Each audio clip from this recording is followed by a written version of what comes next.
Hello guys, कैसे हैं आप सभी। सो गाइस, आज हम आपको क्लास 10th का चैप्टर 3.4 का क्वेश्चन नंबर सेकंड का 5 पार्ट बताने जा रहे हैं। तो यार दिल थाम के बैठ जाइए, शुरू से लेकर अंत तक जरूर देखिएगा वीडियो। और हाँ, वीडियो में जो मैं समझाऊं उसको है ना किसी कॉपी में नोट जरूर कर लीजिएगा, क्योंकि नोट करेंगे तभी जाकर आप आगे जाकर इन सब चीज़ों को ध्यान में रख पाएंगे, है ना गाइस। तो ध्यान में रखने के लिए क्या करें, बस नोट कर लें कॉपी पेन लेके, है ना, और जिससे अपन क्या करें, इसको रिवाइज करते रहें। चलिए, तो क्वेश्चन है, a lending library has a fixed charges for the first 3 days and an additional charges for each days thereafter. Sarita paid 27 rupees for a book kept for 7 days, or Bhil Sasi paid 21 rupees for the book she kept for 5 days. Find the fixed charge and the charge for each extra days. बच्चों, यह question इतना interesting है ना, इतना interesting है कि मज़ा आ जाएगा आपको। तो बस आप है ना, मैं जो बोलूँ वो स्टेप को फॉलो कीजिएगा, फिर उसके बाद अपन आगे करेंगे। अच्छा, मैं हिंदी में भी आपको बता देता हूँ, रुकिए 2 मिनट रुक जाइए। हिंदी में भी बता देता हूँ क्या है इसका मतलब। किराए पर पुस्तकें देने वाली किसी पुस्तकालय का प्रथम 3 दिनों का एक नियत किराया है, ठीक है, और उसके बाद प्रत्येक अतिरिक्त दिन का अलग किराया है। सरिता ने 7 दिनों तक एक पुस्तक रखने के लिए 27 रुपये अदा किए, जिसे हम कहते हैं कि दिए, ठीक है। उसके बाद जबकि शशि ने एक पुस्तक को 5 दिनों तक रखने के लिए 21 रुपये अदा किए, मतलब उन्हें 21 रुपये दिए, ठीक है। तो नियत किराया और प्रत्येक अतिरिक्त दिन का किराया ज्ञात कीजिए। आई होप आपको मेरी हिंदी लैंग्वेज में पढ़ते ही आपको समझ में आ गया होगा कि हमें करना क्या है। हमें वो चार्जेस ज्ञात करने हैं कि उसने 3 दिनों के कितने चार्जेस पे करने हैं, और फिर उसके बाद एक्स्ट्रा डेज के उसने कितने चार्जेस पे करे मतलब वो फाइंड आउट करना है। तो गाइस, जो फाइंड आउट करना होता है उसे ही हम लेट करते हैं। चलिए, ज़्यादातर मोस्टली तो यही करते हैं। तो चलिए पहले नंबर लेट कर लेते हैं। लेट क्या है, हम जो बोल रहे हैं वो लिखिएगा, ठीक है गाइस। लिखिए, let the fixed charges. Writing पे मत जाना, अगर राइटिंग थोड़ी अगर मेरी लग रही हो आपको कि सर कैसी राइटिंग लिखते हो, हम आपसे अच्छी तो हमारी राइटिंग है, कोई दिक्कत नहीं है बच्चों। आप लोग है ना अच्छी राइटिंग लिखते होंगे, लेकिन हमें जो राइटिंग हम लिख पा रहे हैं आप बस उसमें समझने की कोशिश करें, हमारे लिए उतना ही काफ़ी है। द फिक्स्ड चार्जेस लिख लिया फॉर फर्स्ट 3 days, ठीक है, आ बुक। तो उसको आप मान लें क्या, एक्स, ठीक है, एक्स रुपीज़ मान लें। दूसरी, तो charges and the charges for each extra day, for each extra day,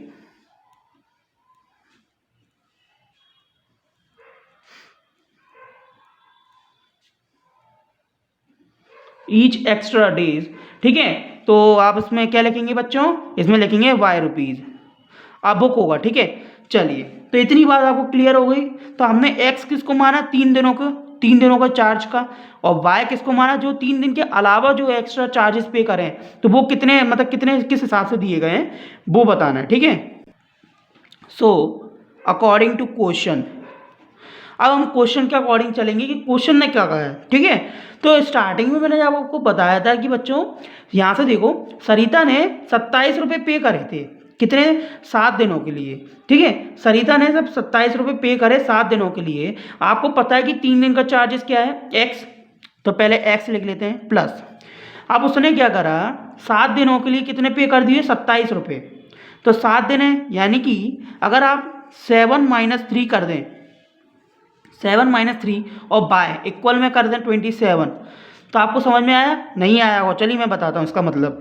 x तो आपको फिक्स है 3 दिनों का, तो मैंने 3 दिनों का फिक्स आपका लिख दिया, ठीक है, 3 दिनों का फिक्स है तो लिख दिया।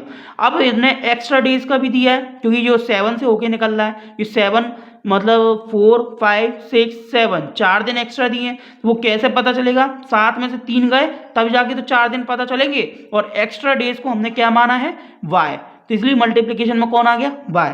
तो x प्लस के 7 - 3 मल्टीप्लिकेशन में बाय, इनका सम 27, ठीक है। चलिए equation number first, got it. चलिए सेकंड इक्वेशन है बच्चों, सेकंड इक्वेशन को आप मान लीजिए जैसे कि शशि शशि हमारी कौन है? शशि जिसने 21 रुपये पे करे हैं जो 5 दिनों के लिए। तो बच्चों एक्स प्लस की 7 माइनस 5 नहीं 7 minus 3, sorry my fault, 7 minus 3। क्यों? क्योंकि 5 दिनों के लिए इन्हें पे करे हैं। तो बच्चों 7 में से पहले 3 माइनस कर दो, जो फिक्स वाला है हटा दो। तो 7 में से 3 गए, कितने बचने चाहिए? बचिए 3, 7 में से 3 गए, 7 नहीं, सॉरी माई मिस्टेक, 5। आज क्या हो गया बच्चों? थोड़ा बहुत हो रहा है, कोई इशू नहीं है, ठीक है। 5 में से 3 गए तो कितने बचेंगे बेटा? 2 बचेंगे। तो 2 यानी कि 21 रुपये का टोटल है, यानी इक्वेशन नंबर सेकंड, ठीक है। तो आपको समझ में आया? यहाँ पे बोला कि शशि ने 21 रुपये पे करे 5 दिनों के लिए, तो 3 दिन तो पहले ही फिक्स है, तो हमने लिख लिए। अब हमने देखा कि 5 में से 3 गए, कितने बचे? 2, तो 2 दिन यहाँ से निकलेंगे।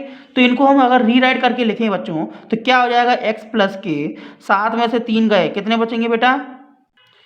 4y इक्वल में 27, और ये x प्लस के 2y इक्वल में कितने हो गए? 21, ठीक है। तो यहाँ पर या तो बेटा इक्वेशन नंबर थर्ड और फोर्थ मान लो, या फिर बच्चों यहाँ पर जो आपने इक्वेशन नंबर फर्स्ट और सेकंड मानी है ना, इसको यहाँ ना मानकर इसे मान लो, ठीक है। तो आई होप आपको मेरी बात समझ में आ गई होगी। बच्चे सभी को यही कन्फ्यूजन होती है, वो लोग यही कन्फ्यूज हो जाते हैं और इसी कारण से सॉल्व नहीं कर पाते। अब आपको पता है इसे कैसे सॉल्व करना है? बाय एलिमिनेशन मेथड, ठीक है। तो एलिमिनेशन मेथड से सॉल्व करने के लिए आप देख पा रहे होंगे यहाँ पर सबसे सिंपल तो हमें x का कॉफिशिएंट दिख रहा है, यहाँ दोनों साइड x ही x है, यहाँ पे 1 कॉफिशिएंट में है, तो इसलिए हमें कोई मल्टीप्लाई करना नहीं पड़ेगा अपोजिट इक्वेशन में। तो डायरेक्ट ले लीजिए from equation number first and second, ठीक है। फर्स्ट एंड सेकेंड को हमने जब लिया बच्चों तो x प्लस के 4y इक्वल में 27, x प्लस के 2y इक्वल में 21। बच्चे आप सभी जानते ही हैं कि यहाँ दूसरे इक्वेशन हम क्या करते हैं? साइन चेंज कर देते हैं, जहाँ प्लस होता है वहाँ माइनस, जहाँ माइनस होता है वहाँ प्लस। तो यहाँ देख रहे हैं कि हम तीनों साइड हमारी प्लस है, तो ये माइनस माइनस माइनस, ठीक है। ये अब अंडरलाइन, ये कैंसिल हो गया बच्चों, हो गया कि नहीं होगा? अब उसके बाद क्या है? देखो जे माइनस का यानी 4 में से 2 गए, कितने बचेंगे? 2। 27 में से 21 गए यानी 7 में से 1 गया बेटा, बचेंगे 6, और 0 की 0 तो कट ही जाएंगे, है ना।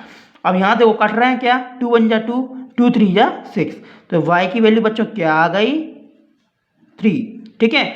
अब क्या करना है कि y की वैल्यू हमें पता चल गई, हमें x की वैल्यू निकालने के लिए क्या करना पड़ेगा? इक्वेशन नंबर फर्स्ट या सेकंड में से किसी में पुट करना होगा। तो चलिए y की वैल्यू को इक्वेशन नंबर फर्स्ट में पुट कर देते हैं। कहाँ पर? इक्वेशन नंबर फर्स्ट में, ठीक है। तो x प्लस के 4 इंटू y की वैल्यू बेटा कितनी है? 3 इक्वल में 27, x प्लस के 4 3 या 12 इक्वल में 27, x इजिकल्स टू में 12 को यहाँ भेज देंगे तो नेगेटिव हो जाएगा, 27 माइनस के 12 हो जाएंगे बच्चों। x इजिकल में 27 में से 12 गए तो बेटा कितने बचेंगे कितने? 15। तो बच्चों लो आपकी x की वैल्यू भी आ गई और ये y की वैल्यू भी फाइंड आउट हो गई।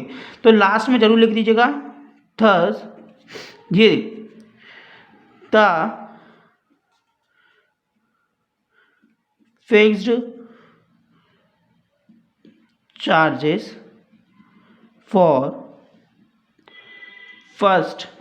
बच्चों आप में से जितने लोग भी इसे देख रहे हैं तो मैं आपसे विनम्र निवेदन है कि आप लोग को कोई अगर स्पेलिंग में अगर एरर लगे तो आप हमें कमेंट्स में बता सकते हैं। और दूसरी बात, आप लोग है ना इसे अच्छी से अच्छी राइटिंग में लिखिएगा, क्योंकि आपको एग्जाम में जाना है, वहाँ लिखना है, तो टीचर्स कई बार चेक करते समय राइटिंग के भी मार्क्स काट लेते हैं। तो इसलिए आप पहले से प्रिपेयर होके चलें, है ना। चलिए 3 days बुक इक्वल में x की जगह पे बेटा कितना है? 15, ठीक है। एंड यहीं से चालू कर देते हैं, चलो। And the